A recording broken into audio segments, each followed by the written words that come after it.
Applying to business school but feel like your recommendations aren't impressive or impactful enough? We'll talk about what you can do in this video. Welcome to DiversityMBAPrep.com.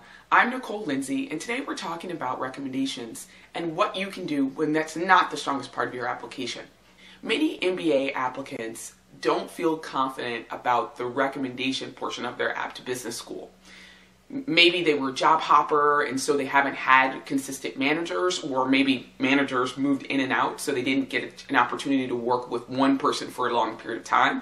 Maybe they had a bad relationship with a past manager or a current manager. Either way, the MBA candidate doesn't feel confident that they have identified people who can speak to their strengths as a candidate, as a professional. So if you fall in that category, here are a couple of things that I want you to think about. The first thing, if you're applying to school right now, there is nothing you can do about your past relationships or to some extent your current manager. You have to go with what you've got. And if you're committed to applying to business school, you've got to leverage the contacts and the relationships that you had. So the first thing is don't worry about it. There's nothing you can do about it now. The second piece, now that you're kind of amped up, you're moving forward with what you've got, is to follow the guidelines that the school asks for as much as possible.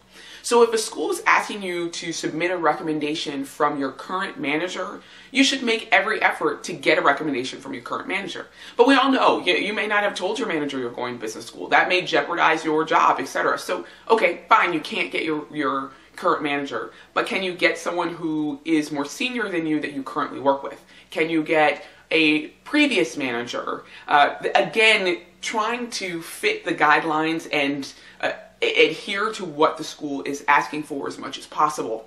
But at the same time, get the strongest recommendation, the person who can best speak to your work quality, your strengths, where you have opportunities to grow and develop, and your potential down the road.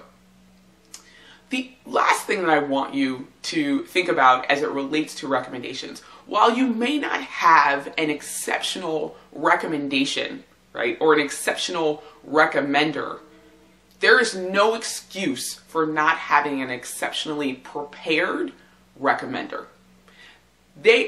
So many candidates leave the recommender to sell and tell your story. That's actually your job. You need to prep your recommender by giving them your resume, telling them what you want to do, your short-term and long-term goals, possibly even highlighting the strengths that you want them to talk about in the application. You want to give them the tools to write you a wonderful recommendation. Just a last note, if you are at the point where you do not have really strong recommenders and you're not confident in this part of your application, I want you to do the things that we talked about, but I also encourage you to consider how you got in this situation. Why is it that you are not developing relationships with more senior people where later on they can continue to support you and help you? And what can you do going forward so that this doesn't come up again? What can you do now with your current manager to ensure that you have the type of relationship with that person that they will always recommend you, always endorse you, and be excited to support you in your endeavors?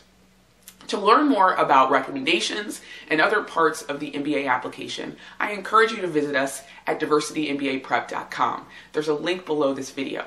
As always, we're excited to be on this MBA journey with you. Be well.